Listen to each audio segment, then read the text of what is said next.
on s'est posé la question de pourquoi on n'essaierait pas simplement d'intégrer notre propre, intégrer, concevoir, techniquement, concevoir notre propre moteur de signature électronique. Et c'est là que le sujet de la signature électronique est rentré un peu est rentré un peu sur la table. Donc, du coup, on a fait beaucoup de recherches, beaucoup d'analyses, on a regardé beaucoup de textes de loi, on s'est beaucoup renseigné.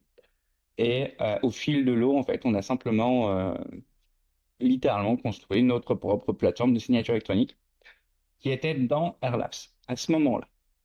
Signatello n'était pas encore né. Mais le problème, c'est que par la suite, on parlait d'Airlabs.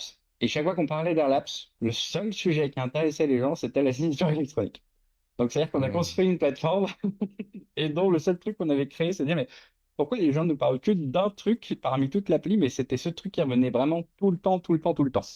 Et on nous a conseillé par un moment de dire, ouais, mais vous pouvez pas en faire un truc à part, non? S'il y a... Bon, moi, j'ai pas besoin d'une pointeuse, mais j'ai besoin d'un logiciel de signature électronique.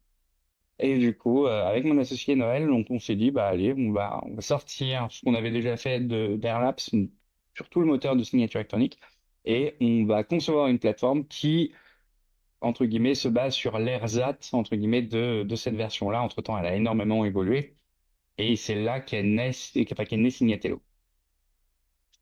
Voilà, c'est l'histoire.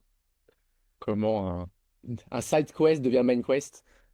Oui, c'était pas prévu, c'était pas anticipé, on l'avait pas du tout calculé. Ça a bouleversé tous nos plans, littéralement, sur toute l'année. En fait, on s'était dit, ouais, on va se concentrer là-dessus. Puis finalement, on a tout Hmm. viré, tout remplacé et on n'a pas regretté. C'était vraiment la meilleure décision qu'on ait prise, même là, de vue de maintenant, c'est vraiment la meilleure décision qu'on a prise. Et ça, c'est beau.